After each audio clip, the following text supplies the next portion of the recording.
Well, good evening, everyone. Welcome to Saturday night here at Canadian Starships, where we live stream for about 2 hours. Welcome to the stream.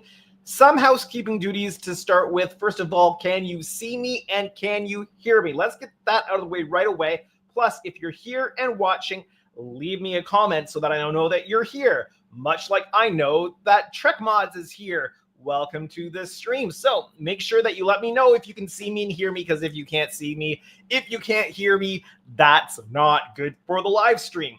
And let me know that you are here watching so that I know who I'm talking to. So yeah, we'll kind of just have a sip of the Earl Grey tea in the Spock-inspired Science Officer cup. And we will get underway. So let's hope that everything is going the way it's supposed to go. Just checking out a couple things here, make sure things are going the way they should. And Trek Mod says loud and clear, picture looks good, perfect. That is what we want to hear. I'll make sure that I get that up on the screen, make sure that's working too properly, which I think I already did that already, so that's perfectly fine. All right, tonight we are going to be working on some LED prep. We're going to be prepping some 0402 SMDs to be going into the 650 scale Enterprise D, so some solder work and that kind of thing. And we're also going, apparently my hair is perfect too, so I'm not so sure about that, but it's good enough for live stream. So yeah, so we're going to be prepping, getting some 0402 SMDs prepped so that they can go into their 24-hour testing before being installed in the ship. And then we're going to be working on refining the coverage of the metal part in the pylon section. And if we can get the first one refined and ready for primer, we'll move on to getting the second one started. Well, maybe not. I do have to get some epoxy down on the trench that's there for the taillights. So we'll see how that goes. So far, I know that Trek Mods is here. Is anybody else here? Leave me a comment if you are here. I like to know who exactly it is I'm talking to. All right. So we will start to get prepared here to do some LED preparation. So let me throw up the table, the desk, and I'll throw my face up in the corner here so that you can still see me and what's going on. All right, I'm going to get my red light turned on this unit for my solder so that it's good to go. Let's throw some water down on the sponge, refresh that because it's been a little while since I've used it, so it's fully dried out.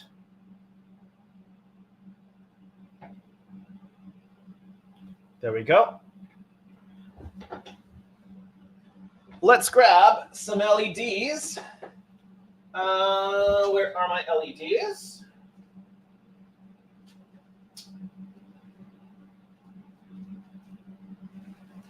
Here are some of my LEDs, and I've got my, yep, these are them, the 12K resistors I just ordered. We're also going to need some shrink tube, and it looks like I'm getting low on my tiny shrink tube. So we will, yeah, I'll have to order some new stuff. Let's see. Sorry, just checking a few things. Okay, we should be good. Well, let me just post something here.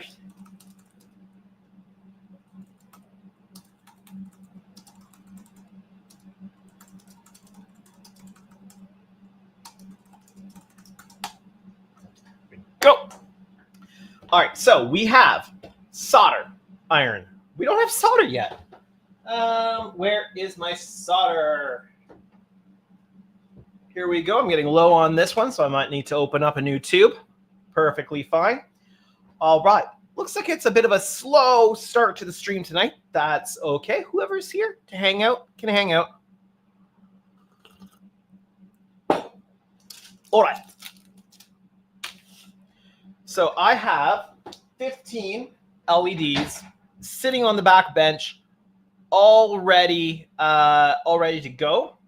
And they have gone through their 24-hour test, but I ran out of the resistors. So I had to order a new batch of resistors. We need 17 white 0402s for each of the Enterprise D. So I have 15, so I have to do, and actually I only need to do one more for the first one because there's already one installed in the underbelly. So the underbelly flasher is already installed in the secondary hull. So technically I've got 16 done. I need one more. Then I need to do 17 more for the second Enterprise D. So we need to do up 18 altogether tonight. So that's 2 packages minus 2 LEDs. So I will get those out in a moment. Jet is here.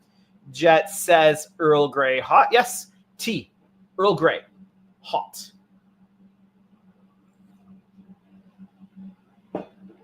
One sugar on e-cream. I'm assuming you mean one sugar, one cream.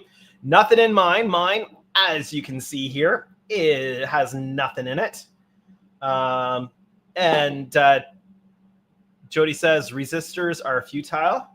Not when you don't want your LEDs to burn out in the model. Plus, we are also dealing with brightness because we want the brightness level of the LEDs to be in scale for the ship. So when you're dealing with scale and lighting, you really want to make sure that the brightness doesn't overpower the size of the ship. I've seen far too many ships with lights that are way too bright. And it makes it look completely out of scale when that happens, which is unfortunate because you put all that work into your model to make it as good as you can, and the lighting just takes you out of the realism of it. So, yeah. All right, here are the 2 that we do not need, unless, of course, we have a problem with one. So I'm going to just stick these back in the bag.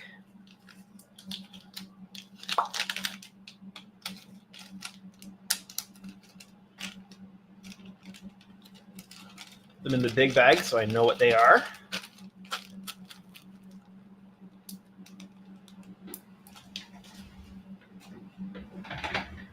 And that should, no promises, but should leave us with 18, as long as the counts are correct in the bags. So let's just check that before we get started. These wires are so fine, it's hard to pick them up sometimes. 1, 2, 3, 4, 5, 6, 7, 8. 8 of them there.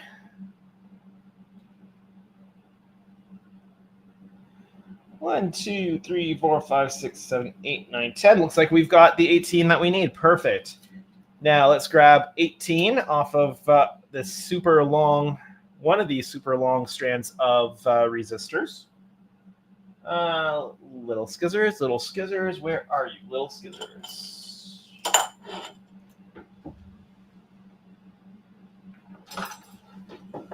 Got a pair right here. Okay, so we need 2, 4, 6, 8, 10, 12, 14, 16, 18 right there.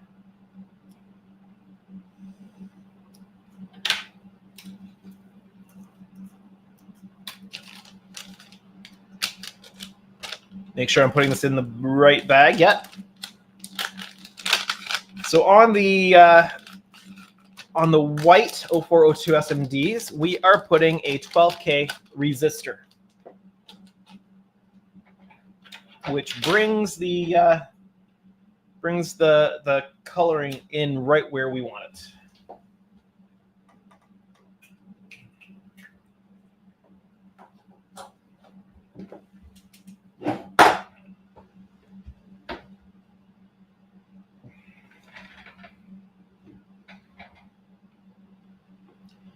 Now I have a spare resistor. Why do I have a spare resistor? Unless I didn't do up the right number of the number of LEDs I thought I did. Let me just check here. 1, 2, 3, 4, 5, 6, 7, 8, 9. Oh, these are super hard to count. 1. Let me grab a counting assistant here. 1, 2, 3.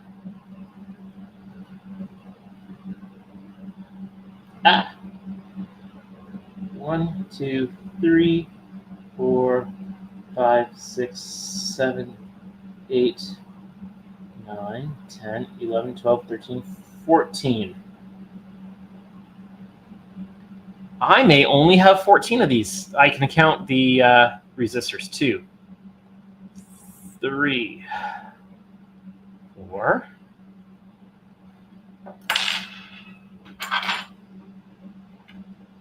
5, 6, 7, 8. That's not 1. 9, 10, 11, 12, 13, 14, 15. No, I've got the right amount there.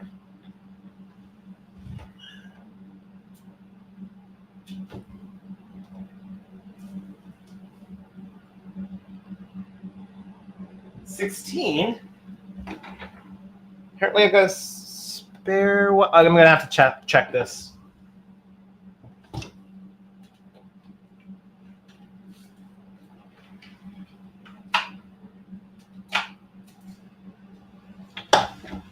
I'm going to have to check this spare one because it might be the wrong LED because I did have some warm white LEDs wired up. The rest of these are all cool white LEDs. So let me just check to make sure these are the right ones here.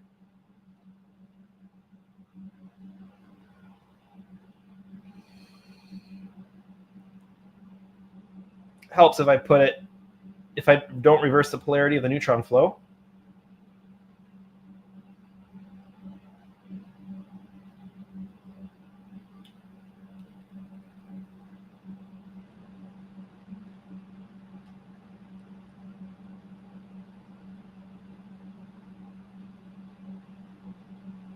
Okay, that works. And that's right. So I may have one more of these than I thought I did. I had better just go through to make sure all of these are correct before I get going. And where did they all go? I put them back over here. So don't mind me while I just test these, because I'd rather not get the wrong ones in the batch. So let's get caught up on chat here a little bit. Well, there's not much actually to get caught up on because we just have Jet that says, I got a new video up unboxing the WW2 torpedo plane. Very cool. Oh, and Alec is here. Hello, Alec. He says, hi, Andrew, just getting back to work now. I look forward to seeing what you get done tonight. How's the weather up there lately? Getting enough snow?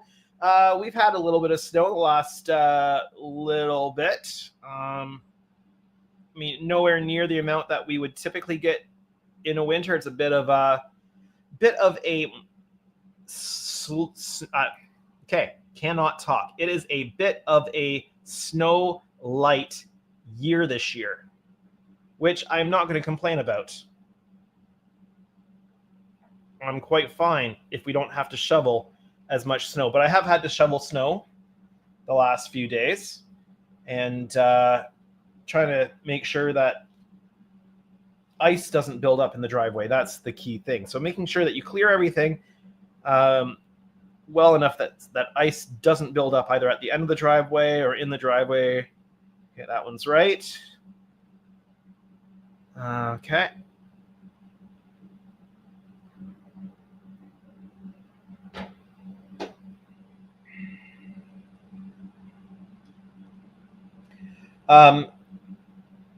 Dash is here. Dash says, "Is it together yet? Is the paint and Aztecing on on those Ds yet? Ha! I wish. I was done, because then I could move on to other projects, and then I wouldn't have to worry about it being done for Wonderfest. But no, I'm still under the gun. I still have the pressure of I need to get it done on time, because I really want to be able to have it at Wonderfest this year. I'm not entering it in the contest. I'm not really actually interested at all in entering anything in the contest, specifically because all the work I'm doing is client work, and I don't really want a client's project sitting out on a table where everybody has full access to it.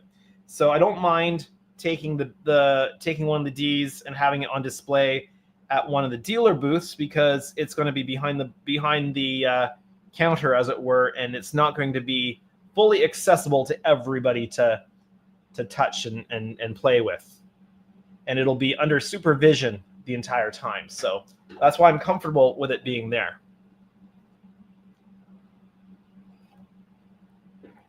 But I wish we were at the point where all I had left to do was decals. Not because I'm wishing the project to be done, but because I am starting to feel the pressure of the due date. And yes, June, end of May is a fair bit of ways, but not when you take into account how much work has to be done on the project. So go. I should have been counting these as I go. 1, 2, 3, 4, 5, 6, 7, 8. I think that's 8. Yeah, 8.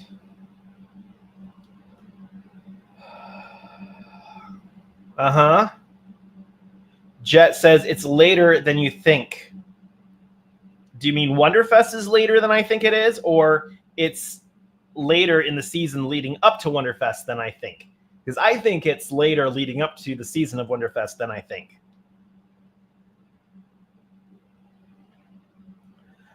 Although I can tell you that Wonderfest is exactly 110 days, 3 hours, 18 minutes, and 32 seconds away. Because as we know, there is a countdown on the Wonderfest website. There you go. That's how much time I have to get these projects done. And actually, I have less than that, because I have to be able to pack it up in a crate and put it in the vehicle. So I don't actually have that much time. I've got less than that much time. That's just roughly how much time I have to get it all done. So yeah. Yep. There we go. All right. Did I put one on? I lost track. 1, 2, 3, 4, 5, 6, 7, 8, 9. Yeah. Okay. 9. I'm going to make this whole counting thing a little easier for me. Let's see. Alex says, what event is this for, Wonderfest or the event over here in Arizona that you guys mentioned in the Discord? I have no idea what an Arizona event is. I'm far away from Arizona, so I do not know. Is it in Ontario this year? Lol, no, it's not in Ontario this year. Dash says, I was just going to say that. Dash also says that means no sick days, no slacking or procrastination unless you're dead. Yeah, I think it's going to go quite fast once I get the armature finished. So, and I'll show that work tonight because I will do some work on it once I get these LEDs done up. But essentially, both pylons have their metal piece inserted, and one of them has epoxy sculpt down into that trench now, and I'm working on smoothing that out, which takes a fair bit of work in and of itself. So that's still going to be a little bit time consuming. It's just time consuming work. And once that's done, once that's all smoothed out and I'm happy with it and I can get primer down on the pylons, then I think the rest of the work is going to go a lot faster. So I'm looking forward to that because it shouldn't take too long to get the lighting in. It shouldn't take too long to get the thing constructed, barring any issues. And I don't foresee too many issues because we've got the skeleton already prepared for it. And then I'm going to want a good month just for painting, if not more. So hoping that I will be done with getting that armature fully smoothed out and everything here by the end of February. I lose a week due to other things going on, which also I should mention, there will not be a live stream next Saturday night. I do have family obligations. So we will not have a live stream next Saturday night. And I'm hoping that we'll be back to live stream the next Saturday after that, but we'll have to see. Alex says, also, Jet, I'd love to ask you for your assistance with trying to weather and make my Zero from Agora into a beautiful diorama that keeps its functionality someday. Jody says, it's only a 13-hour drive from here, apparently. Yeah, it's about a 12, 13-hour drive, depending on traffic, depending on the border, etc. From here. So, yeah, come on down. It's you're dealing with about as much of a drive as I would be from Kingston here. So, and that's assuming the 401 isn't closed. Jet says at Zoltar, I'll do what I can, but it's not going to be mastered over. It's not going to be mastered overnight. And Jet says I would suggest watching tons of videos and magazines. Yeah. There you go.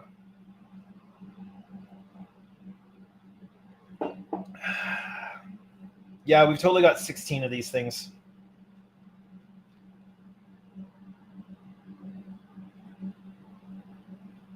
So I don't need one of those resistors. Plus, I have a spare resistor. So I can put 2 of those resistors back in the bag.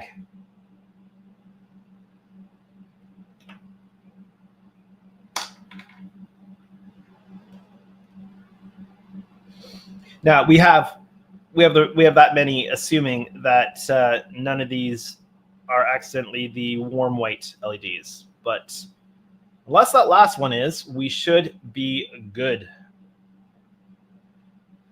Alex says it takes only 6 hours from Ann Arbor, Michigan to get to Louisville, Kentucky. Maybe I should thumb a ride from a Tesla driver headed that way. Ha, no, we will be full. Sorry to say. I will likely have my my production assistant with me again, hopefully, so that he can help me get video production done while I'm there. So that's the 2 front seats taken up, and the back seats will be down, and there will be a rather large Enterprise D, hopefully, in the back there, along with all of our luggage and everything else. So there will not be any room for any additional passengers. All right. So I got talking and I lost track, but no, I counted. So there are 16 plus 1 in the ship. So that's 17. So that's all for 1 ship taken care of. And then we just need 2, 4, 6, 8, 10, 12, 14, 16. Yeah, so I've got 2 extras here. I'm going to pack those away so I don't lose them, since I don't need them. And now the question is where did I throw my pack of resistors? Because I want to make sure they get put away right away. And wouldn't you know it, I put them in my resistor box. Couldn't find them because I put them exactly where they belong. Let's see. Jet says, les sanglots longs de violon. Okay. Les sanglots longs de violon de l'automne. Okay. I know French, but I'm not quite sure what you're saying. Blessant au cours d'une longueur monotone. Jet, j'avais aucune idée ce que tu dis. Tu dois reconnaître que c'est déjà 26 ans que je prends immersion français en école. Je prenais immersion français juste à 5 minutes juste à OIC, à CPA en français. Mais je n'avais pas beaucoup d'opportunités de pratiquer mon français, donc mon français n'est pas exactement le meilleur dans le monde. Donc, je ne sais pas exactement ce que tu dis, ce que vous disiez ici. Je mélange mes temps de verbe, mais tout le temps, c'est pas le meilleur français dans le monde. Je ne peux pas parler français aussi bon d'être Premier ministre du Canada. Yeah, there you go. Dash says, well, you need a Cybertruck for more space. By the way, he called me Alec. Who called you Alec? Trex Mod says, when you drive your Tesla, do you listen to AC/DC or something more current? Yeah, I saw that in the Discord. I saw that joke in the Discord. Wah, wah, wah, wah, wah, wah, wah, wah. All right. Okay, let's get that off the screen. Yeah, a Model Y would actually be better for taking all this stuff to Wonderfest, but we don't have a Model Y yet. Eventually, we'll get a Model Y to replace our Dodge Grand Caravan, but there's still some life in it, and we need it to last as long as it can financially before we upgrade it to a Tesla Model Y.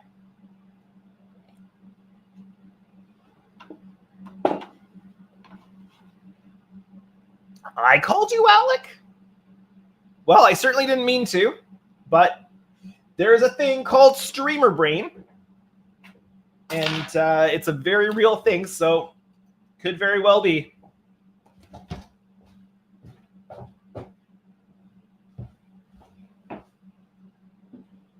Don't mind me while I grab my non-Omnifixos. Apparently, Omnifixos are what all the cool kids have. I just have this thing here. I mean, it works. All right. Let's chop these things off. Nice and short.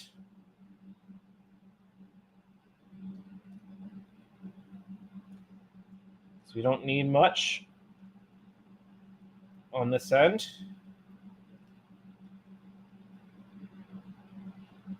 I'm doing this off camera where you can't see what I'm doing. Service I provide, free of charge.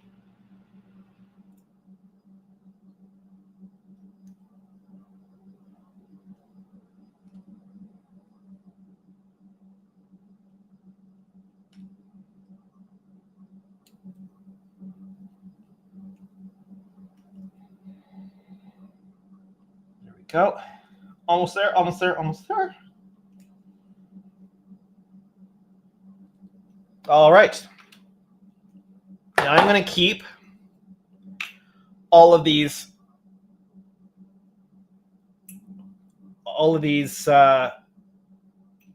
metal pin pieces off the resistor because they're going to go on the other end, because the wiring on the 0402 SMTs is so incredibly fine. You can't put that in a breadboard and have it work reliably. So I am going to solder the cutoffs, the cutoff legs of the resistor onto the positive side of the 0402 SMD.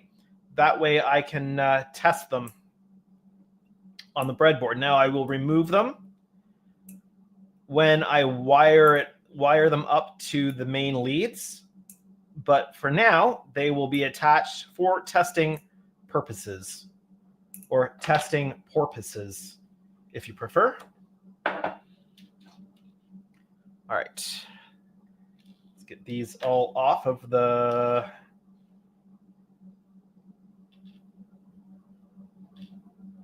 paper.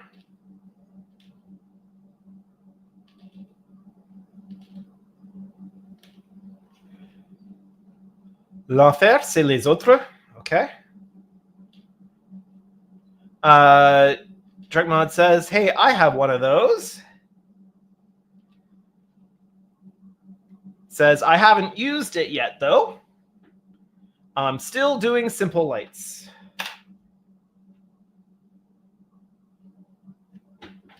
Well, any light is good light on a Starship. Actually, I shouldn't say that. You could do some bad lighting, I guess, but it's always good to do lighting. So I'm going to do 2 of these at a time and just watch the chat as I go. Doing 2 of these at a time because that's what I can do with the little clampy thingamadoohickeys I have here. And yes, that is the technical term.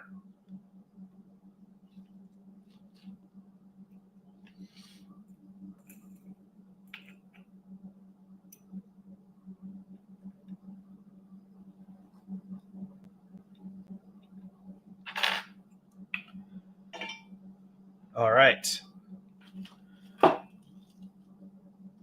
Let's see. Jet says, un chasseur sans son chien est un bon chasseur. Un chasseur chassant chasse sans son chien est un bon chasseur. Okay. A French tongue twister. All right, then. Breadboards are reusable, correct? Yes, they are. I may need one for my Grissom if I add additional lights in addition to the light kit. Definitely for my Cerritos. Yeah, so you wouldn't use a breadboard to build your building your model, but they are invaluable for testing. So important for testing and getting your circuits set up, because they allow you to connect everything without permanently connecting them, which is important when you're testing. So what I will do with these LEDs once they get fully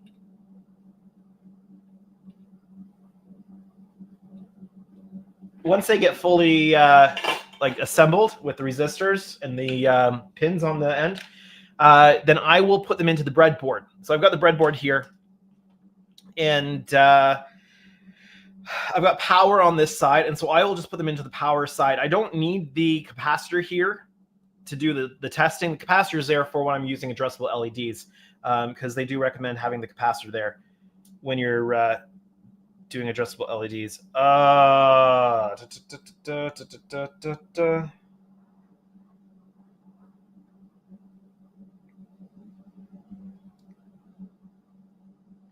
Pretty sure this is right. Let me just test one of these, make sure I got that back in there correctly.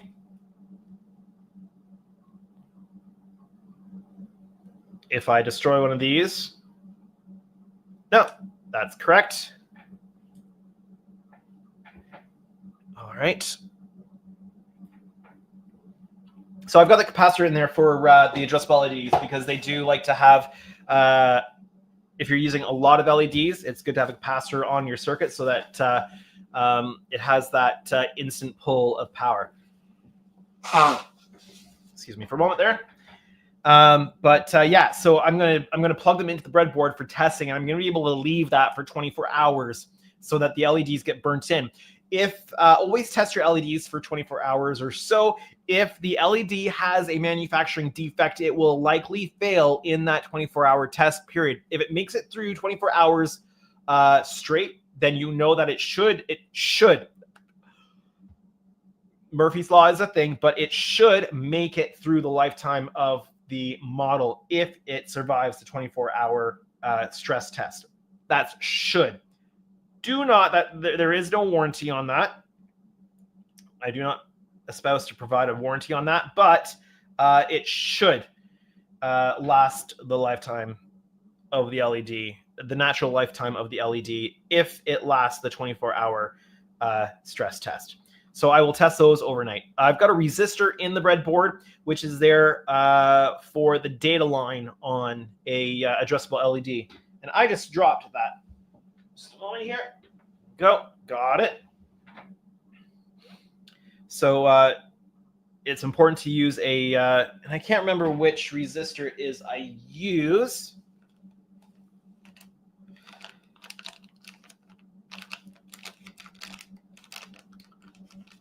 I've got it somewhere, but there's a certain value resistor to use with the addressable LEDs on the data line. It helps get rid of any noise and garbage on the line. So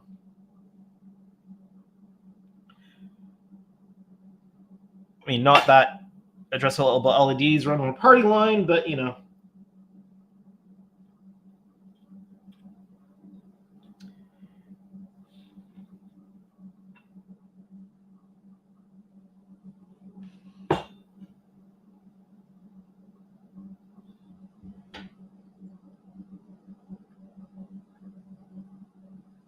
Go.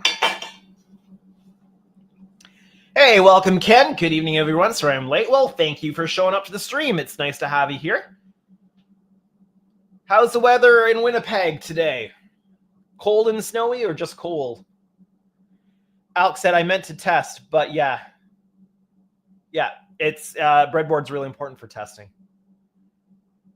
Jody says, hi, Ken.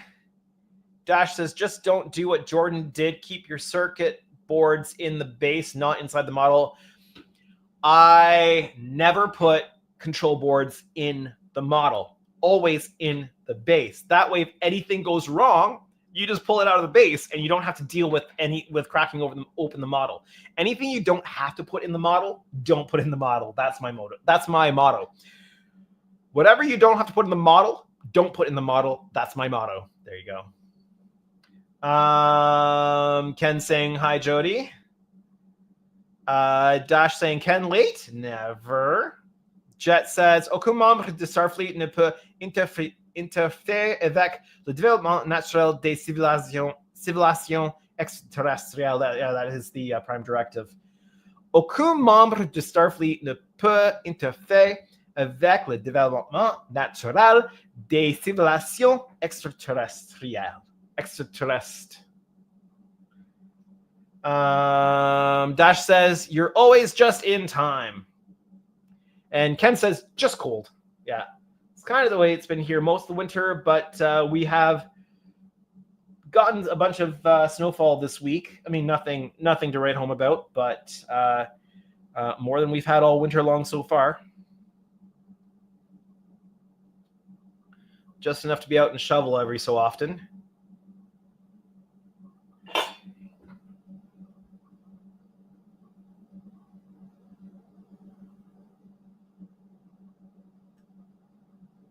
Now, if anybody's curious about the TNG Earl Grey teacups, so I checked last night, and apparently the first, so it was a pre-order thing. So you order it with pre-order, and then the pre-order is sold out. The first round of orders is sold out, and so they will ship them sometime this month. So hopefully by my March live streams, I will have Star Trek The Next Generation Earl Grey teacups for the stream. I mean, this is great. Oh, I'm covering it. This is great, but it'll be fun to have the Star Trek TNG Earl Grey teacups. I'm just going to give myself a refill here.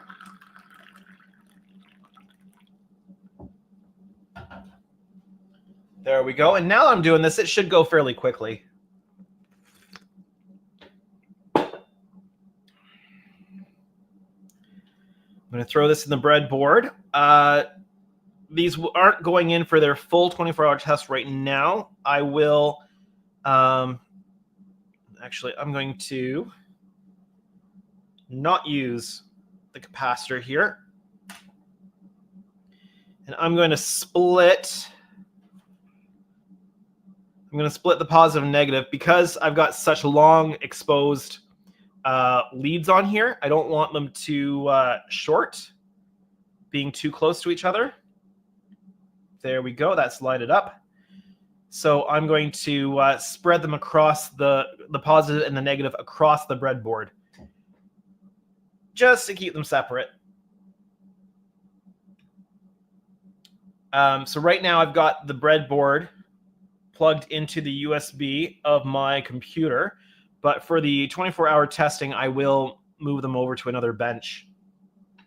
So I'm just going to plug these in for now to make sure that what I've done is working, that there's no issue with the resistor or my solder jobs or anything like that. That one looks good. Also that I've got the right color LED on it. So yeah, moving right along to the next batch. Ken says that will be cool to have the cups for your streams. Yeah. Very cool.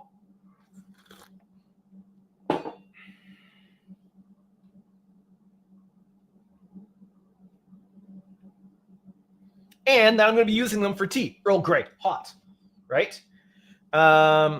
Let's see. Alex says, would those Trek mugs work as coffee mugs? They're glass cups. They're glass hot beverage cups, so I'm sure they would work for tea, coffee, hot chocolate, or any hot beverage that you want to make. Neocitrin? I can't have neocitrin, but I'm sure it would work. Oh, what's the update on your weight loss? We haven't had any updates in a while. Yeah, not really anything to update much right now. I am in I'm in a plateau at the moment. And so I've got to figure out what my next step is. I just have been hovering around the same amount for the last while. So I've got to figure out my next steps in doing that, because I'm about halfway to my overall goal. But I've got some things happening in February here, so I'm not going to worry about it too much until we get through those things. And so end of February into March, I'm going to be definitely focusing on that more. But yeah, I just seem to be stuck at about halfway. Chet says you need to get one of those bald wigs when you do. No, thank you. No, thank you. I'm quite happy to have my hair and quite hopeful that I will keep my hair for a good long time, so I don't want to even pretend in that regard.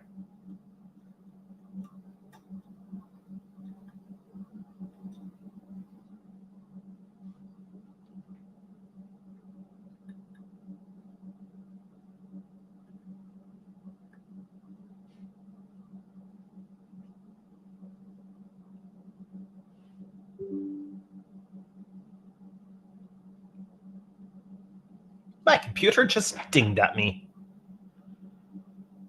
All right, let's get two more of these things. Oh. I forgot a step. I'm going to have to desolder those ones because I forgot to put the shrink tube on. And I'm going to have to do that. But let me get these next two wired up first. Remembering, oop, where'd that go? That must have fallen on the floor somewhere. Yes, it did.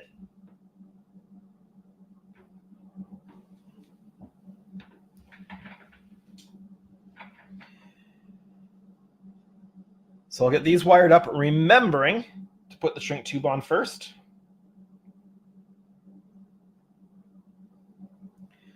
go. So chat, your job is to point it out to me if I forget to put the shrink tube on any of these before I solder them. So that's your job tonight.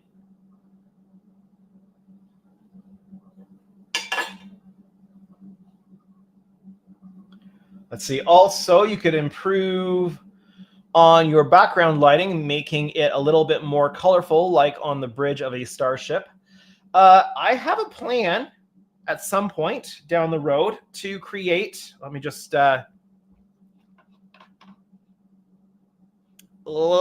go here. So this is the background that I use for my videos. Now it looks a little bit different. Let me just get this comment off the screen here so you can see everything a little bit better. It's all old model box tops. Now, when I'm doing live stream with this camera, when I'm in focus, whole depth of field thing, the background is out of focus, which I actually really like for the live streams. Now, when I do my videos, let me see if I can just pull one up here. Oh no, if I do it this way, I'm going to get advertisements. So give me one moment here.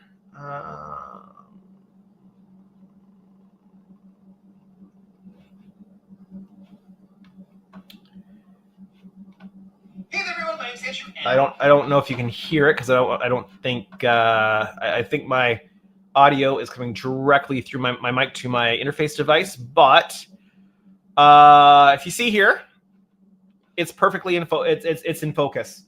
So I'm a lot closer to the background in my videos, and it's a lot more colorful in my background. The background is in my videos, yeah, it's a little more washed out in the live streams, simply because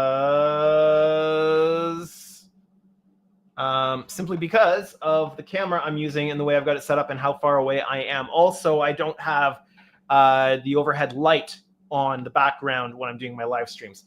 But I do have intentions down the road, when I have time, and that's the key thing, when I have time, to make a large size MSD, LCARS MSD, to go on that wall as the background for my videos. And the cool thing is I can hook it all up to an Arduino, and I can create effects. So I can have blinking sections. I can have fluttery sections with the addressable LEDs behind. I can turn on certain sections that I want turned on. I can black out different sections I want blacked out. And I can do it in a large format in a couple different ways. But I'm tempted to do it in the exact same method that we are creating the LCARS panel for the display base for one of these Enterprise Ds. So I think that would be cool. Let's see. Jet says, maybe have ambient sound of a starship in the background as well. Yeah, I've thought about that too. I would need royalty-free sound effects for that. Okay, so I've unplugged the ones that I need to desolder, put the shrink tube on, and resolder. So I'm just going to get these ones I just soldered plugged in for testing. Oh, I'm going to switch back to the bench here. Let me switch back to the bench. So that's the first one plugged in. And actually, let me just remove the comments so you can see better what I'm doing. And once I get these in to the breadboard, because the power, the positive and negative sections are broken up into 5 slots. Yeah, and that one works. I don't have to actually physically count them because I can just look at the blocks to see how many there are, which is nice. Let's see. Ken says, now you need to build a little replicator prop for your work area. Yeah, maybe. Dash says, you mean like I have my Echo Play Warp Core ambient sounds? Yeah. Ken says, are you enjoying the Omni Fixo? I don't have an Omni Fixo, an Omni Thingamajiggy. It's apparently what all the cool kids use, but I've got this thing off Amazon that I use. So that's what I've got. Let's see. Jody says, I forgot to shrink tube almost every time. Yeah, so important because you don't want to run the risk of anything shorting out inside your model, especially after you get it assembled. Actually, so Hagen, who is building the 650 Excelsior right now, had a shorting issue with his flashing navigation lights, and he ended up cutting open the top of the secondary hull to try to fix the problem.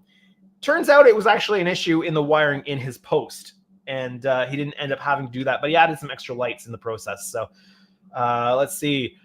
You could do green screen. I could.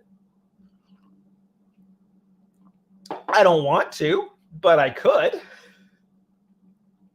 Now, when the project's done, I will take it to work and do some filming up against green screen in our studio at work, so I can possibly do some composite shots for videos and stuff like that. So I'm definitely going to do some green screen shots of the D once it's all done. And we've got a huge green screen wall, so I can get some really good shots of it. Alex says, remind me, you plan on doing Cerritos, right, Andrew? Any suggestions for the navigation lights on the edge of the saucer at that scale? I can do on mine. You know what? 0402 SMDs are perfect for navigation lights at almost any scale. They fit into really tight spots. They are tiny, and you can just upsize by either using doming SolarRes for the actual surface, or you can put the 0402 SMD in the bottom of your opening, your aperture, and then you can put a small piece of fiber optic in and bloom the top of it to create a nice dome. There's multiple options, but the 0402 SMDs certainly are my go-to for navigation lights in almost any scale. So that's what I would recommend. And these are the 0402 SMDs. They are incredibly tiny LEDs. Ken says, just use the liquid electrical tape instead of shrink tubing if you keep forgetting. Yeah. For that matter, just liquid masks, just silicone, right? Oh, whoa, and Dash says, gives a super chat, $49.99, to pay for a Chinese lady to come do your soldering tasks that you can get done faster. They are crazy quick. I'm just joking. Have a drink. Sure, thank you. I can grab some nice coffee and stuff like that. Well, thank you very much for the $49.99 super chat. Certainly not necessary or required, but definitely appreciated. Thank you. Let's see. Jet says, thanks for leaving chats up. I appreciate the service you provide. Yeah, they do get in the way. Jet says, yeah, liquid electrical tape is good and can get it in red or black, but it smells really loud. A loud smell, Ken says. Yeah. There we go. I caught up on the chat.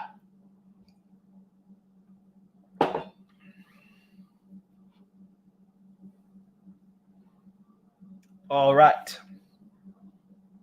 Let me desolder these. I only need to desolder the one side. Actually, let me get some...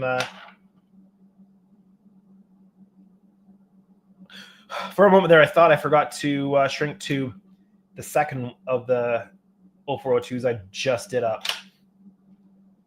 So I'm just putting enough. Essentially, this is the tiniest shrink tube, and just put enough to cover the lead off of the resistor. It's not actually going to be enough to go over the resistor. I'll need a slightly larger piece to do that part. But I like to have the smallest piece possible to go over the actual post there. All right, let's desolder this. Pull it off. Shrink tube over top. Straighten out the wire.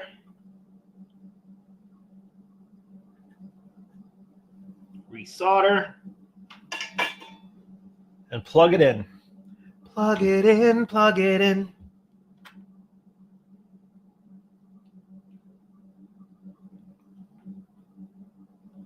There we go.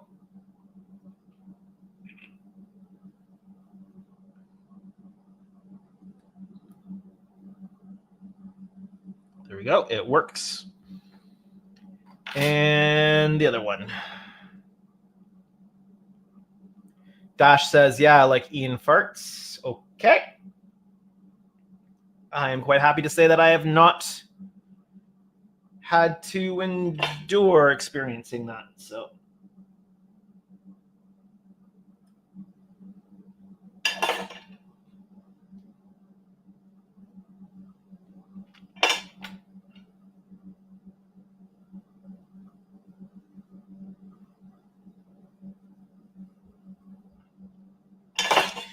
And just like that, these ones are redone.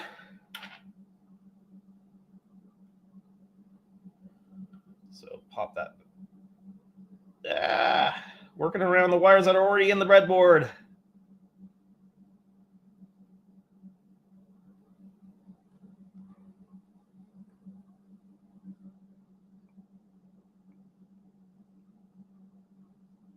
And it works. Perfect. Okay, now we're on to the next batch, and hopefully I will remember to throw on the shrink tube.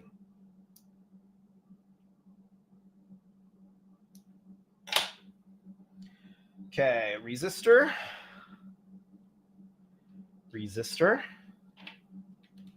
Now I've already gone through the process of making all the red and green LEDs up. Red, green. So I've got those. They are done, and they have all had their 24-hour stress test. So they are good to go. They are in their little baggies, waiting to be installed. Because I did them all up when I did the tail fin LEDs. Because I think there are, let's see, 2, 4, 5. So there's 5 of each color on each Enterprise D. So 5 reds, 5 greens, and 17 whites. Ken says, don't forget the shrink tube. Thank you. Not quite there yet, but I appreciate the reminder. Pre-solder.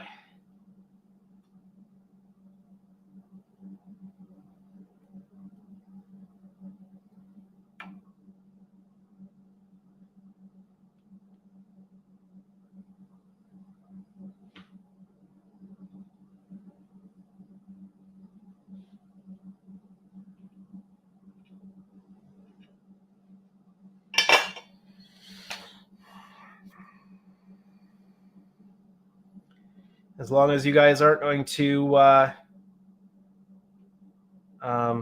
what's the word I'm looking for? Helping hands shame me here for not having the Omni thingamajiggies. There we go.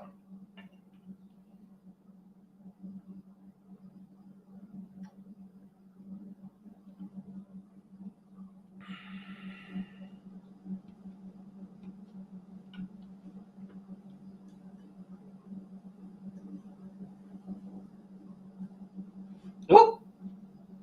I let go of that before it was actually soldered on. Before the solder was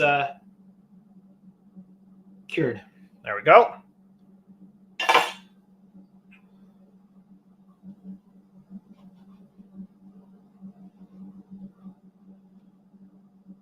Trekmod says, shout out to Steve Smith. Ken says, keep your stick on the ice. Ken says that stand looks great. And Danny's here. Danny says, good evening, all. How is everybody doing? What are we doing tonight? Well, Danny, tonight I am starting out by getting all of the rest of my 042 SMDs ready to go for the navigation lights. So I've got all of my red and green ones done. They've gone through their 24-hour. Oh, You guys are supposed to remind me. Shrink tube. There we go. So I've already got all the red and green 0402 SMDs wired up for both ships, and I am getting all of the let's see, 34 white 0402 SMDs I'm going to need wired up now. So they are good to go. Good to go to testing.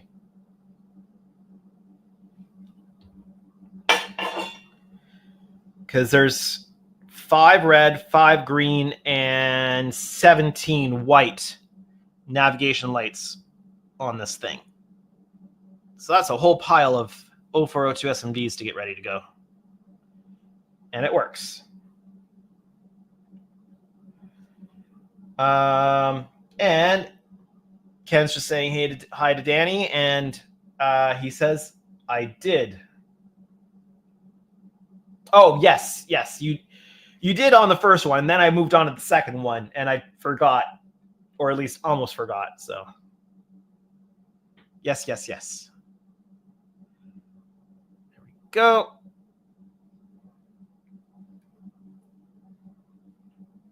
There we go, and it works. Okay, moving on. Oh, and somehow I accidentally put this on the screen, but I'll read it anyway. Nice, and also nice.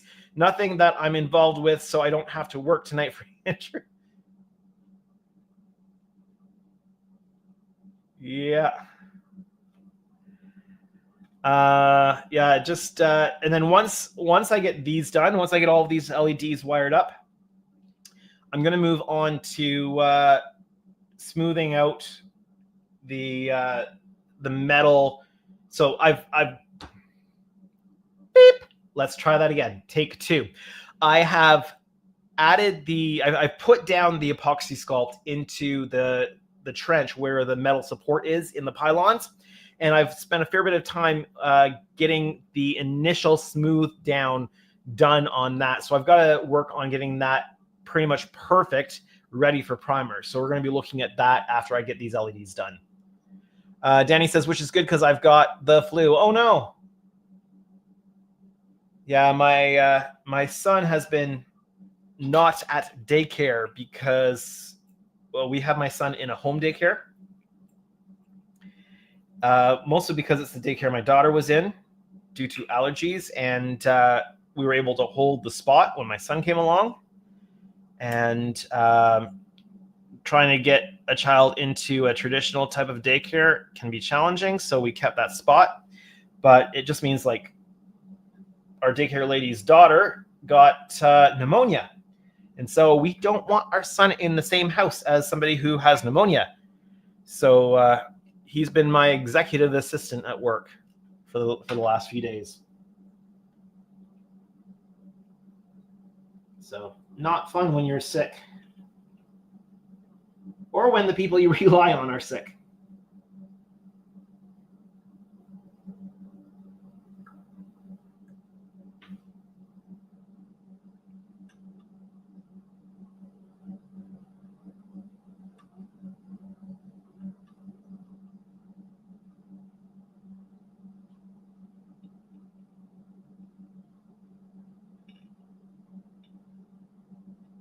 There we go. Man, I changed the tip on my soldering iron there, and boy, does it ever make a world of difference. I was struggling there with the old one. I mean, I'd probably used it for 5 years. So, I mean, it was time. But I am probably going to need to replace my solder station because I am struggling to find parts for it now. So, like, I'm struggling to find the pencil tip for it these days. So I'm probably going to have to break down and buy a new one that I can get replacement tips for. Maybe I'll upgrade to a Weller or something. We'll see. Let's see. Alex says, at Trek Mods, thanks again for posting a guide to drilling out windows. I am looking forward to seeing you put it into use on your Cerritos, and more excited for your custom base so I can make one too.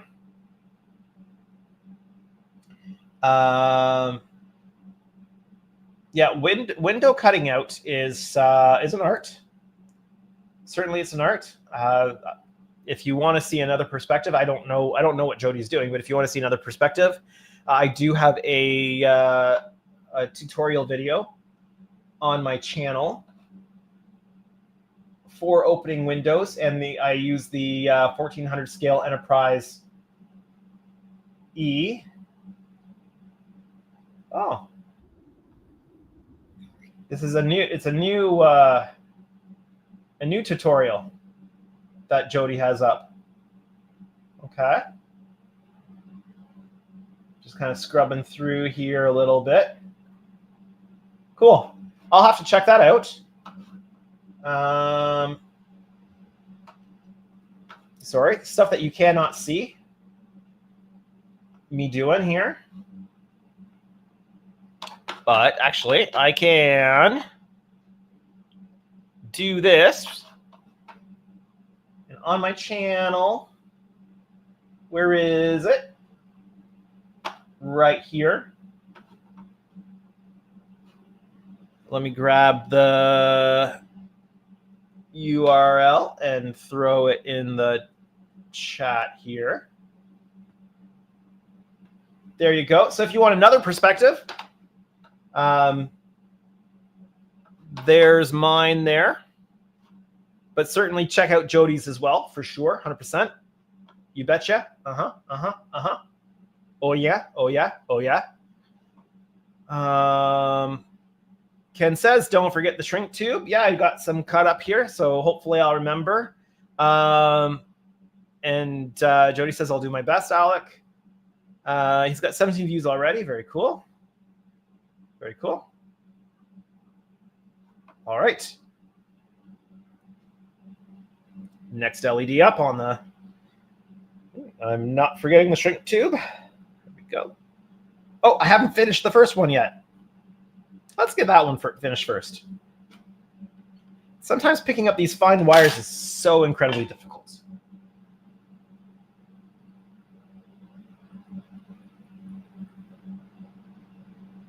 Go.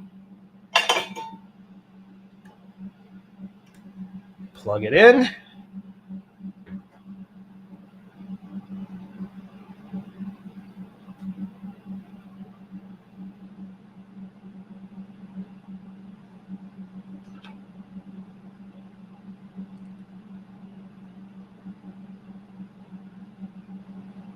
And it works. Perfect.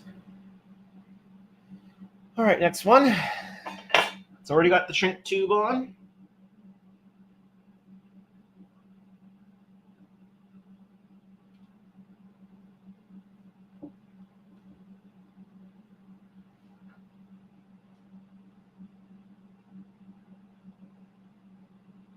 Go. Oh, and Jody, if you are interested in going to Wonderfest, the hotel has opened up another block of rooms at the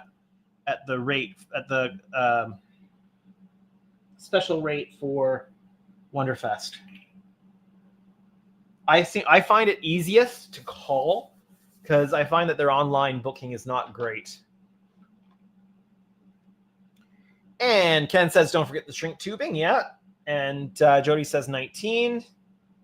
Alex says, I just put your tutorial in my watch history for later, Andrew. Thanks for sharing it. No problem.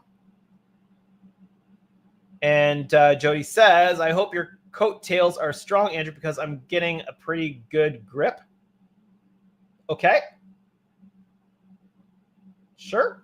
All right. Moving right along.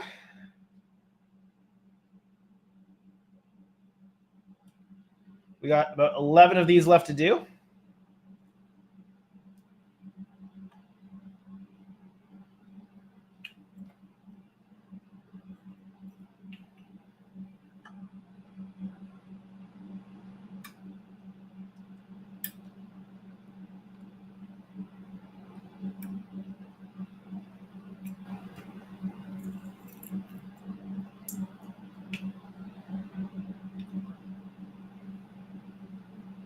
Now, I prefer LED, like the legs, anodes when I'm doing this because they're thicker, but the ones from the resistors work perfectly fine, especially for something temporary like this where it's just being used long enough to do the testing. I need to pre-solder these before I attach the wiring. That would probably be a good idea.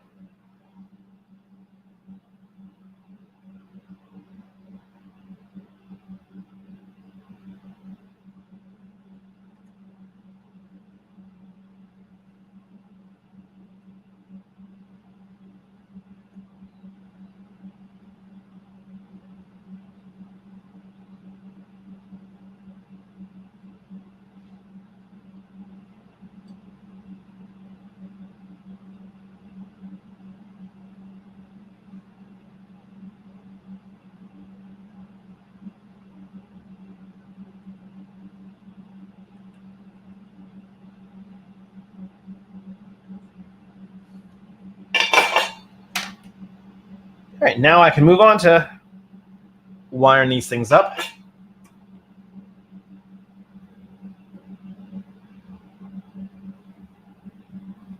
This is good work for live stream because I can concentrate on the chat more.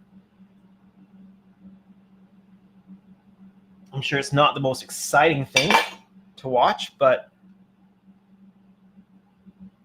it's good for my side of things. There we go.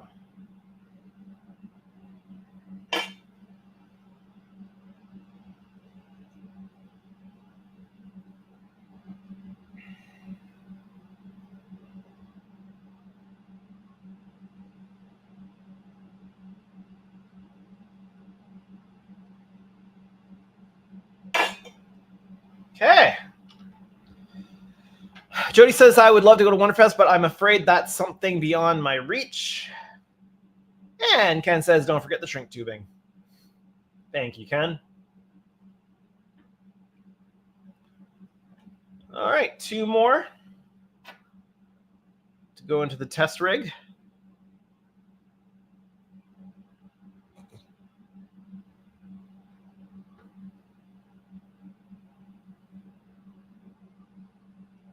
And it works. I mean, I shouldn't be surprised that it works, but it's always nice to know that it works.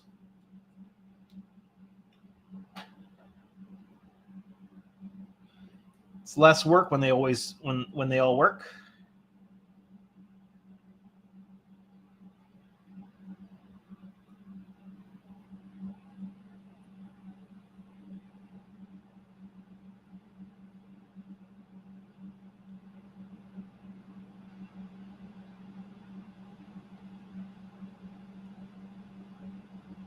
And that one works too. Perfect.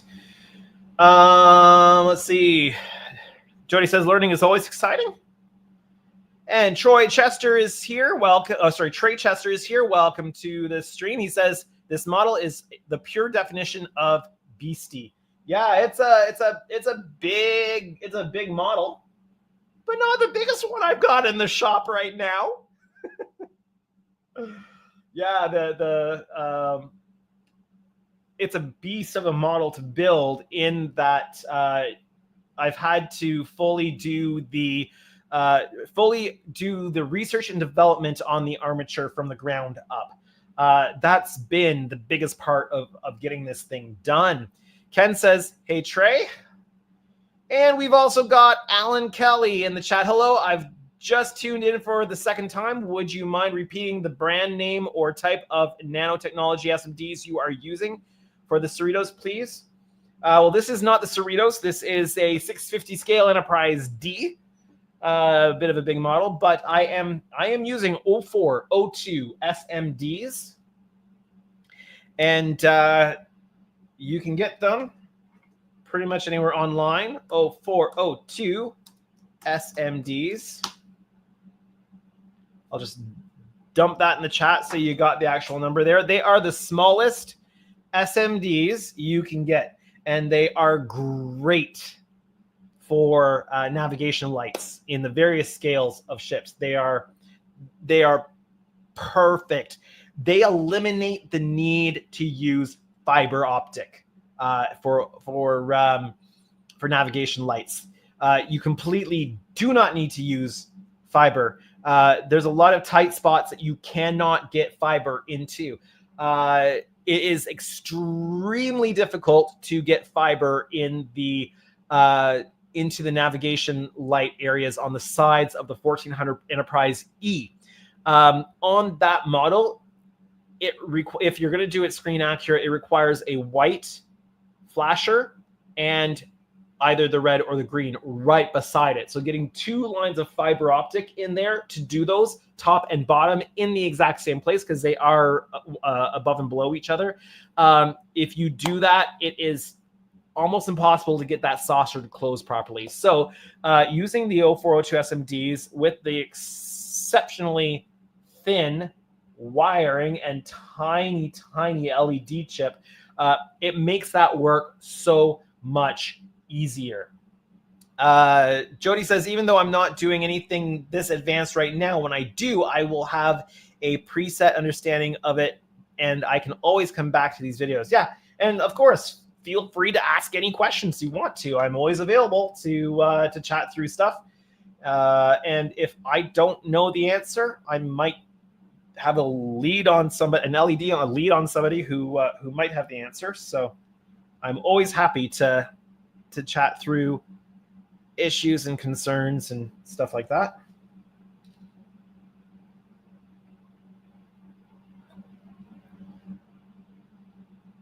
And we're all always learning. And there's always new things and new methods that we can either learn from others or we can develop all on our own. Like the like coming up with that solar res glass solution for the conference room and bridge on this ship. Like it was bugging me trying to figure out how to get an optically clear complex curved window so that I could see the awesome work that Donnie did on painting the bridge and the conference room, and finally came up with that solar res glass option, which I'm certainly going to use much more often in the future.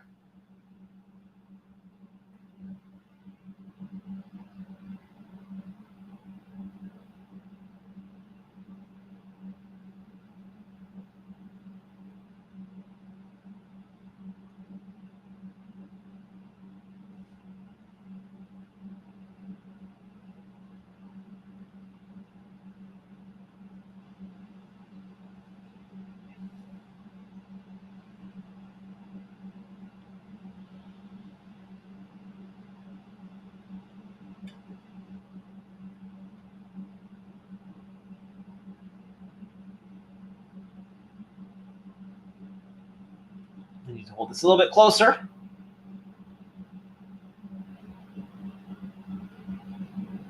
That's better.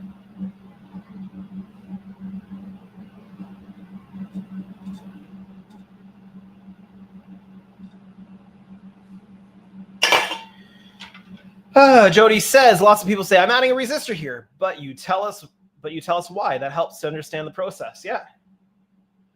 Ken says, don't forget the shrink tube. Thank you, Ken. That's a good timely reminder, because I'm just about to get that ready now.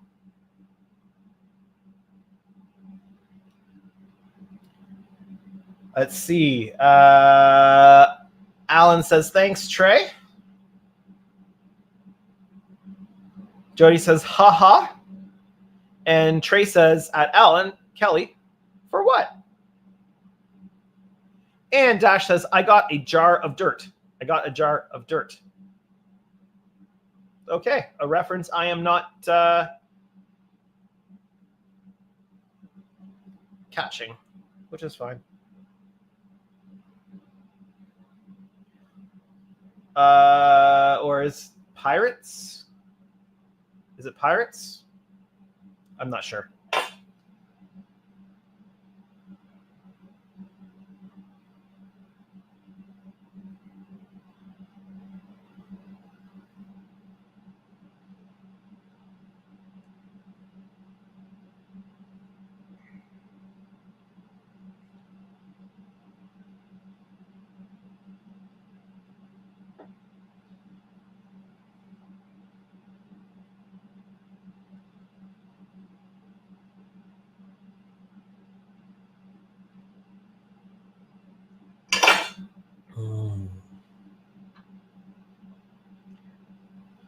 Shrink tubing is a common occurrence in Canada. You get it from swimming on cold lakes and rivers. Okay. Jet says that trunk mouse, please, sir. This is a serious stream. All right. 2 more done. We are getting through these. Little by little. Bit by bit.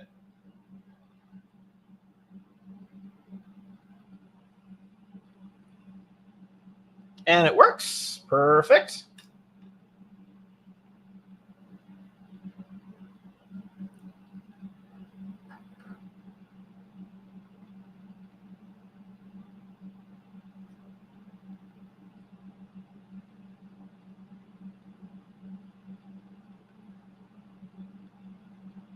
There we go. That one works. All right. I think we got about 5 of these things left to do. Jody says, my apologies. 1,000 pardons, please.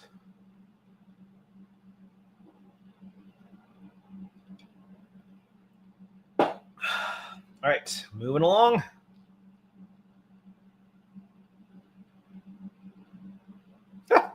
I might not have a lot of time to move on to the pylons tonight. We'll see. But this is good. It's work I needed to get done.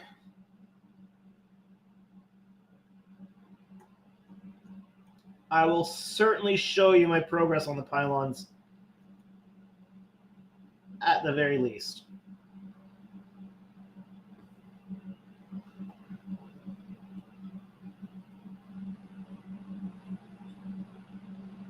And I forgot to put the pins in.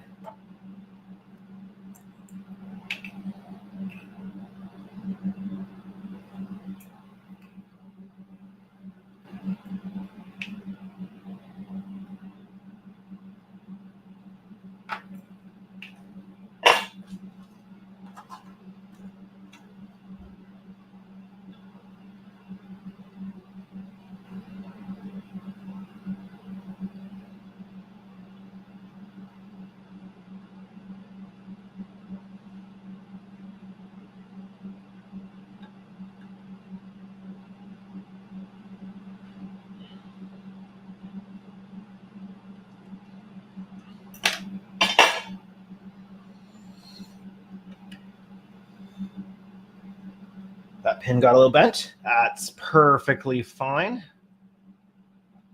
No problems there. Trey says, you will show us the pylons, or so help me. Yes, I will show you the pylons in the progress. Yes, jar of spice, dust, dirt. To boldly go to a spice... a jar of space, dust, dirt. To boldly go to it...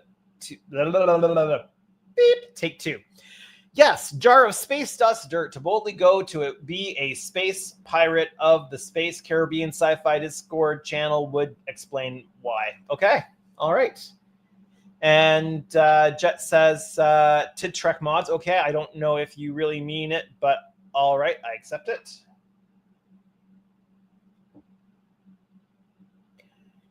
And Q Ken reminding me to do shrink tube.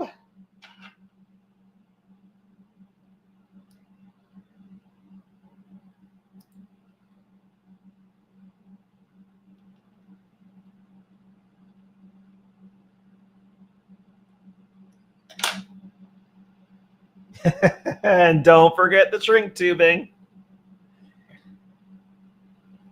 1 shrink tube. Oops. Let's try that again. 1 shrink tube.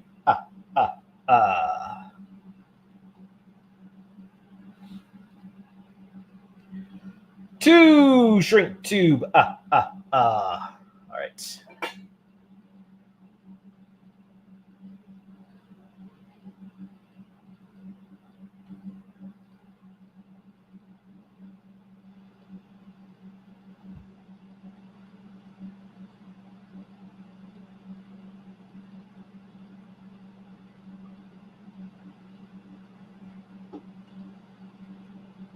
Here we go.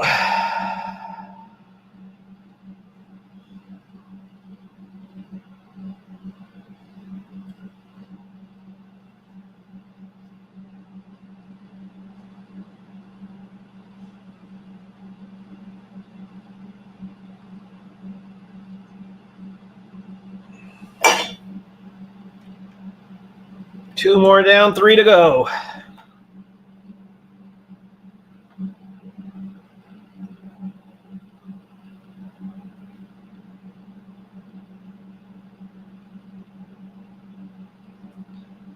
That one works.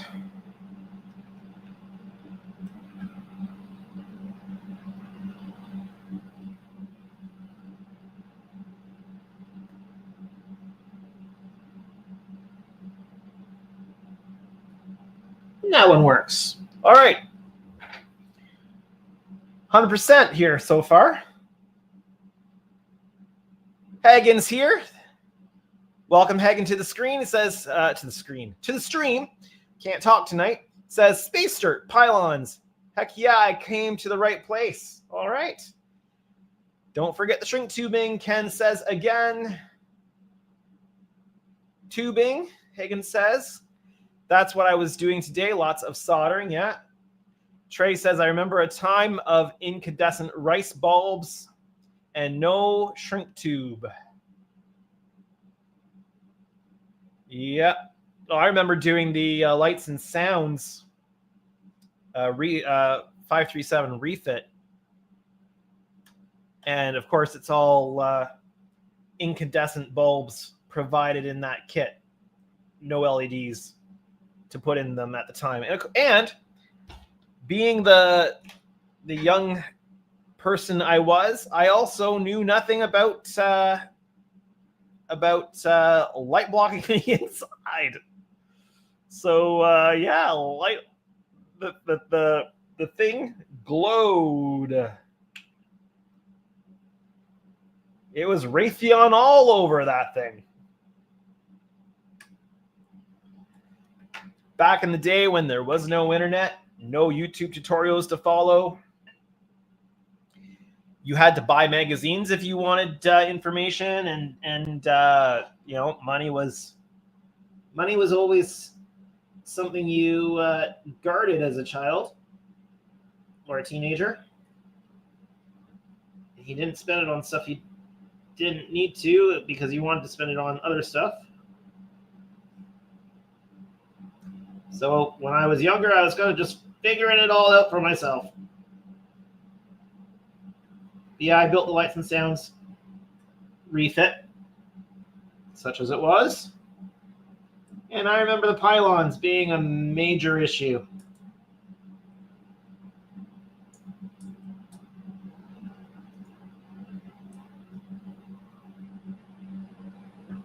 Of course, I know how to deal with all that stuff today.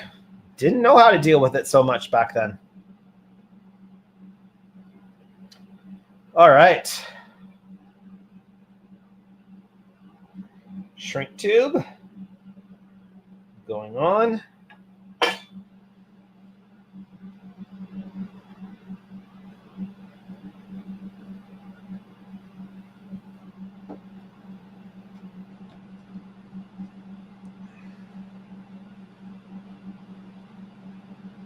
So Hagen, is the secondary hull fully closed back up again now?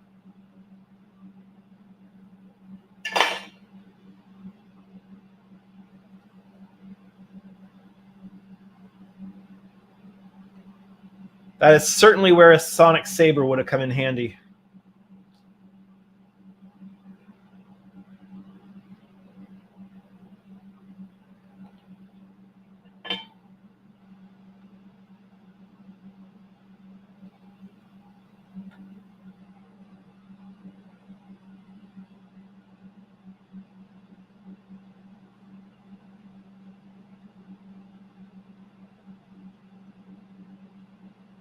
I should hold that a little bit closer. Bit more control in its placement.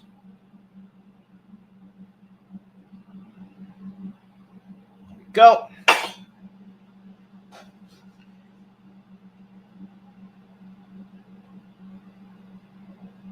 No, I am short a resistor.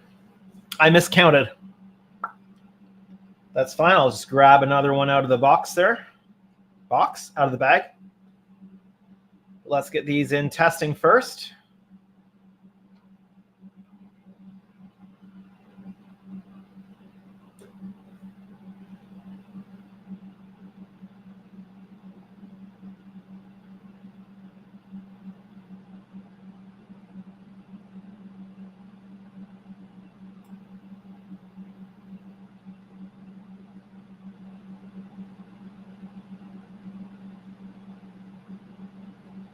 It works.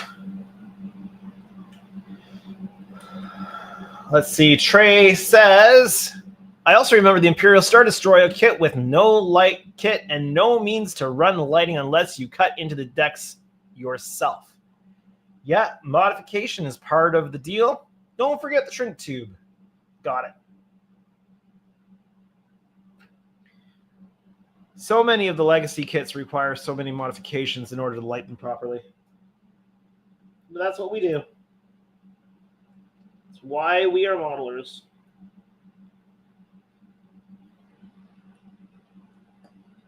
Yeah, another one that works properly. Okay.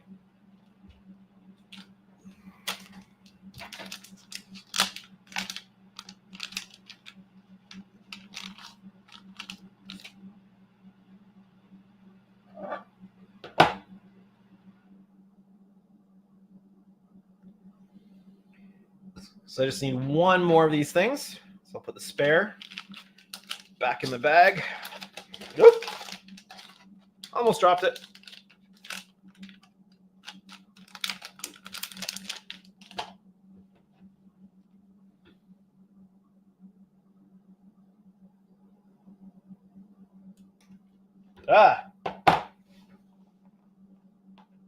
Dropping things all over the place right now. There we go.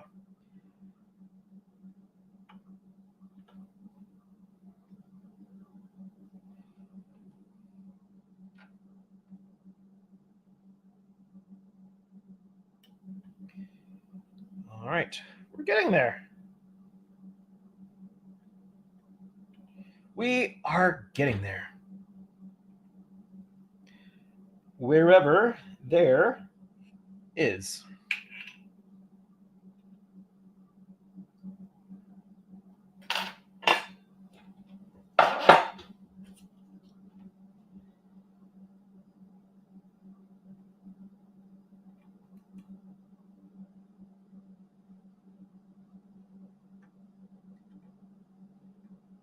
Once these ones are done, I'll show you the pylons.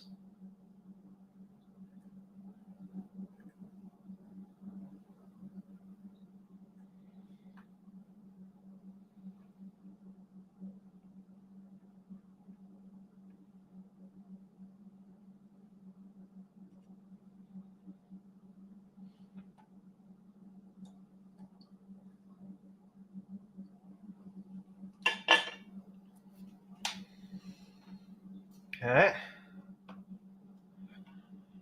Trey says, and the original 1979 MPC Millennium Falcon with rice bulbs.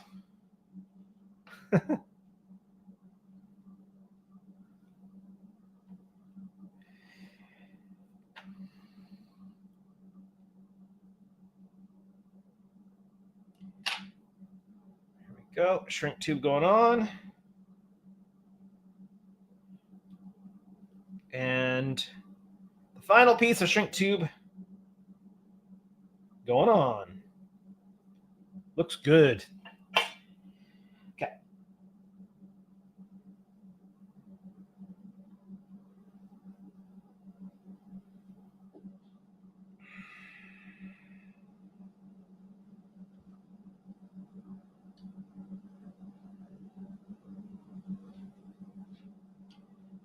Last one.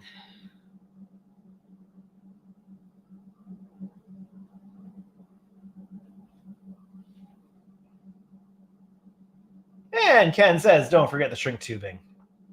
You must have that on copy paste.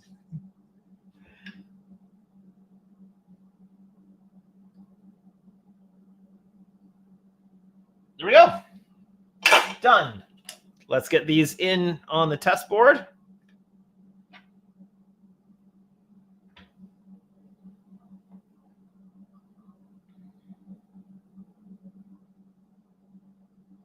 That one works. And the very last one.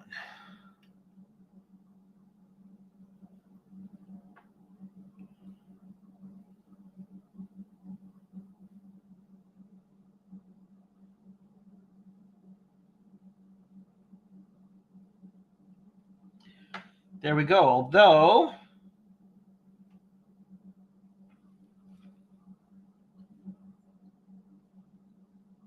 are all those slots filled?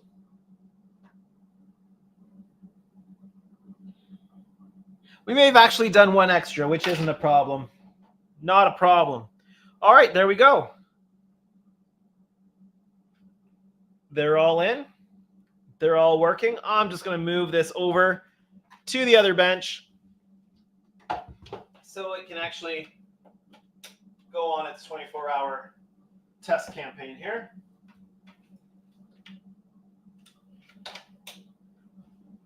And they're on. Okay, next.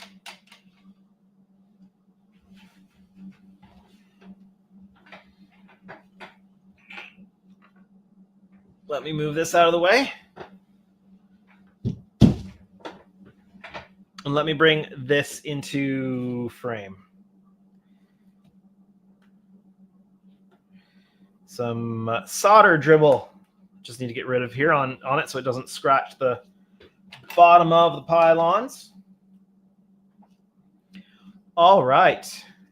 And what I think I will do is I'm just going to zoom this in a little bit for you. Oh, not quite that much. There we go. All right, here is where we are at with the pylons. Ken says, I sure do. He's got it on copy and paste. Trey says, don't forget the pylons. Oh, wait. Yeah, here are the pylons. We've got the pylons here. So I'm not sure how well this will translate on camera. This side here is farther along than this side here. This side is in much better shape right now, so the starboard side. The wires are just tacked down to keep them out of the way at the moment. So this has been filled in with Aves Epoxy Sculpt, and I will show that product to you here. So it comes into parts. There we go, part A and part B. You mix equal parts A and B together and you make part C. Yeah, and then you work it into the area you want. It cures super, super, super hard. And then you work it down to be flush. So this side here, if I turn this way, is almost flush. So it is so close to being flush that a little bit of sanding should deal with the rest of it. What I've been doing is I've been taking utility knife. So I put it all in, let it cure, and then I've taken the utility knife and I've scraped it down. The nice thing about using the utility knife on this is it crosses the bridge between both sides. And so it gives you a straight edge to bring it down to. So it makes it all level and even much easier than if you're just like sanding random areas. There's still some areas that need to be dealt with, but this side, from about here in, is in pretty good shape. There's some work that needs to be done with the blade close to the where the secondary hull joins here, and then on the edges, this needs a little bit more work. But then I'll sand that down and get it nice and smooth. We'll get some primer on it. Going to be using a filler primer, so hopefully a couple coats of the primer will cover a multitude of sins when it comes to this area. This side is in much more rough shape.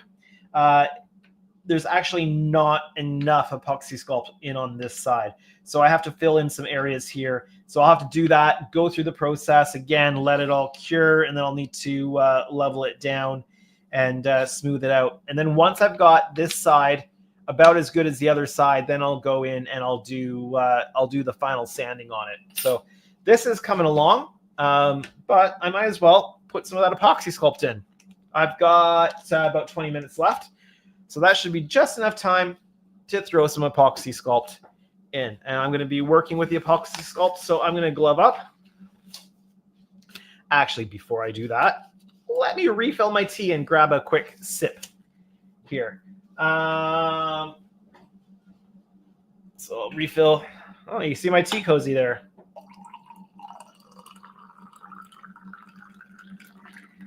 Tea cozies courtesy of my mother. All right.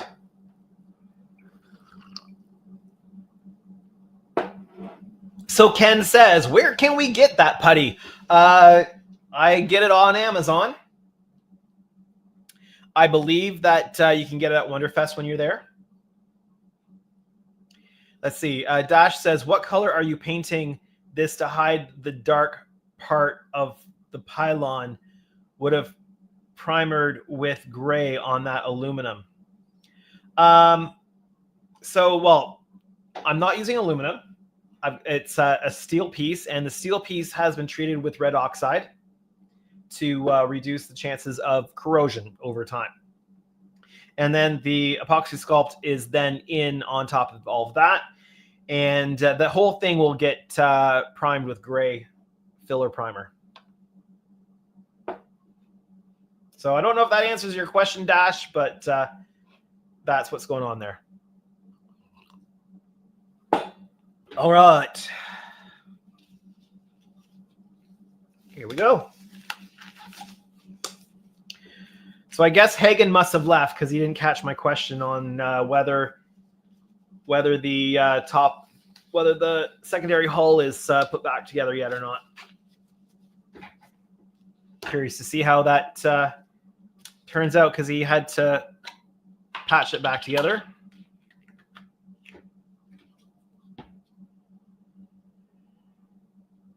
Don't know how much of this I'm going to need tonight.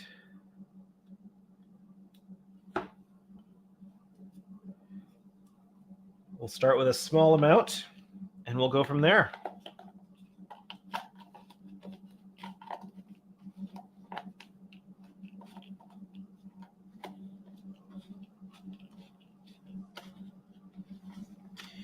And for some reason, I can't get the lid back on this.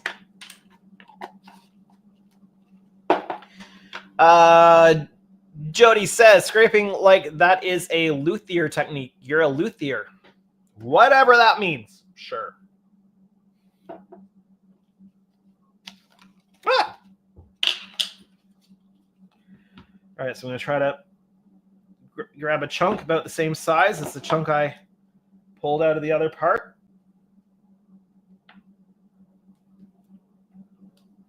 Got a little bit too much. Put that back in.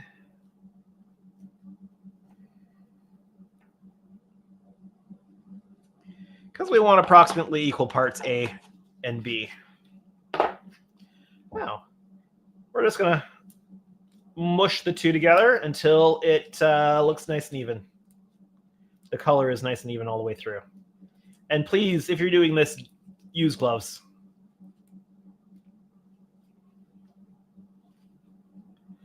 Jody says, a person who builds guitars. Okay. I will take your word on that.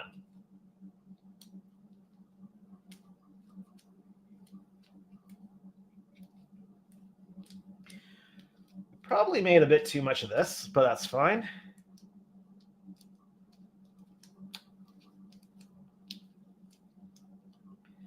That's looking good. So we're going to work this into the depressed areas.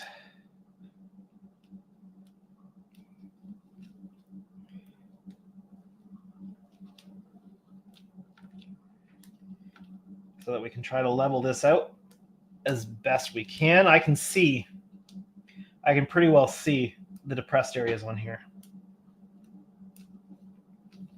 I don't want to be adding too much extra in areas where it's not needed, because I don't want to then have to scrape all that away.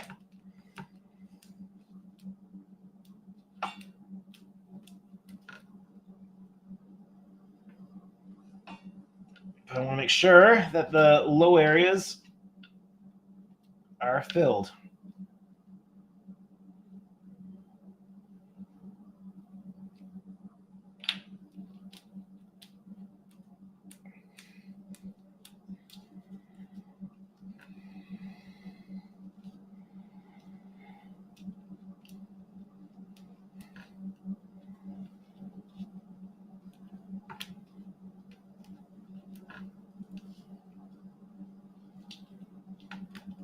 I think I've used it all up. I'm not sure it was enough, but we'll find out.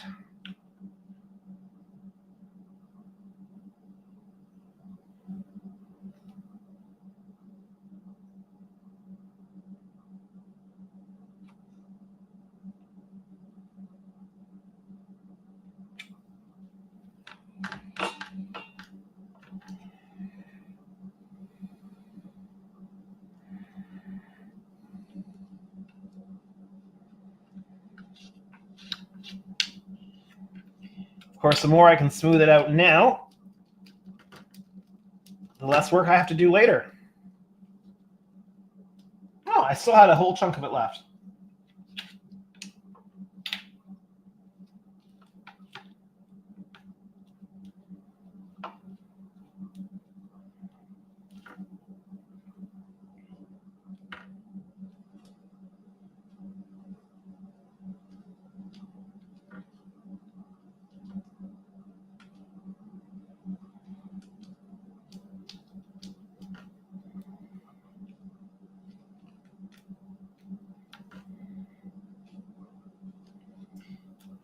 Just some spots where I'm seeing it might not be quite enough.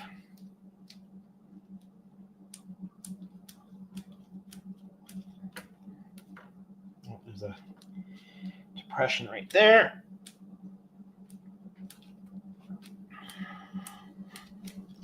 I'm kind of feeling for the depressions as well, because you can kind of feel with your hand where it needs a little bit more. But I think that looks pretty good. I'll just keep the rest of this as a bit of a trial bit, so I know when it's fully cured. All right. Oh.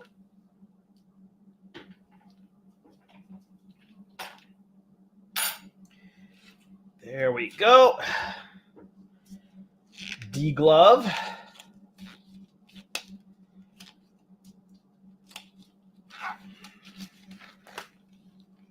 Yeah, so there's only 110 days left till Wonderfest. I sure hope I can get this thing done. I sure hope I can get this thing done.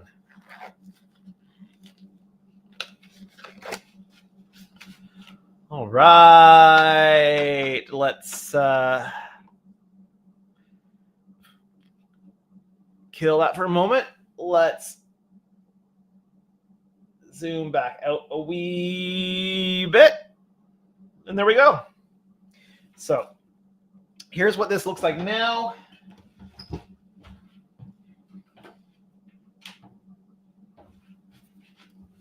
And here's what it looks like pre-epoxy.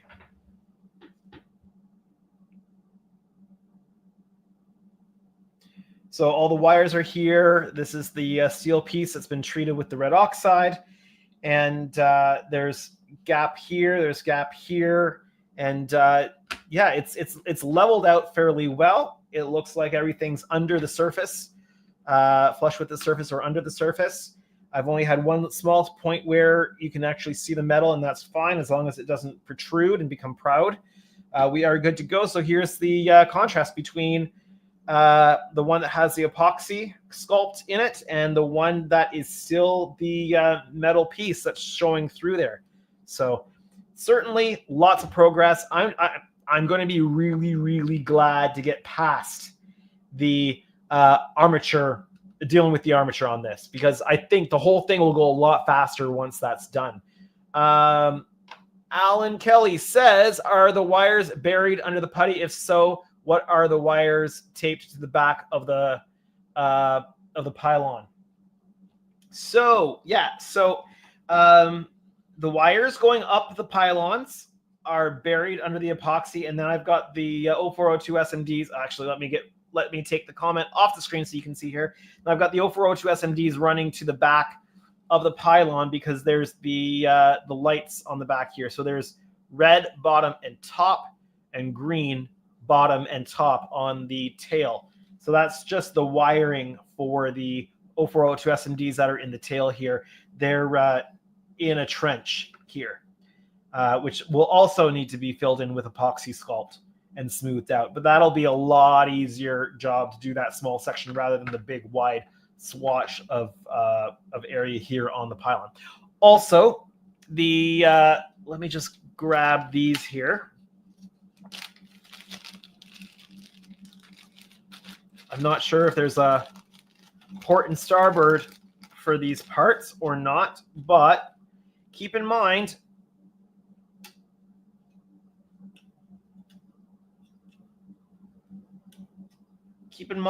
that these parts are meant to go on as well. And so they will, whether I choose to use these resin parts or I use something else,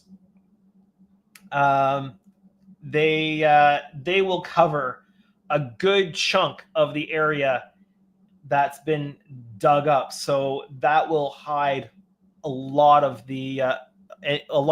any inconsistencies that might be in there. So that's one of the reasons why.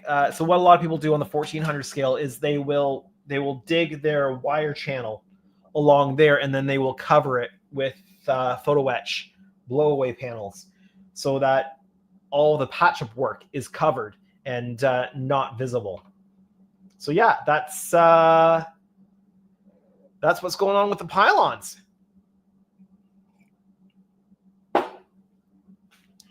So a little bit of the pylon work done. At least I was able to show you, but I don't have time to get into anything else tonight because we are very quickly coming up on the 2 hours here. There are only about 7 minutes left until I hit 11 o'clock Eastern, which is my hard end time here because I do have to work early in the morning. So I think we are going to start to wrap things up for the evening. Thank you, everyone, for stopping by. It has been great to have you all here. Thank you, Dash, again for that super chat that came in. Certainly never required or even asked for, but appreciated nonetheless. So I hope that you've enjoyed the stream. If you did, make sure you hit that like button. If you're new to my channel or haven't done so yet, why not hit that subscribe button today? You'll make me very happy if you do. But that is going to be it for tonight. So thank you, everyone, for joining me. My name is Andrew. This is Canadian Starships. Have a great evening, everyone.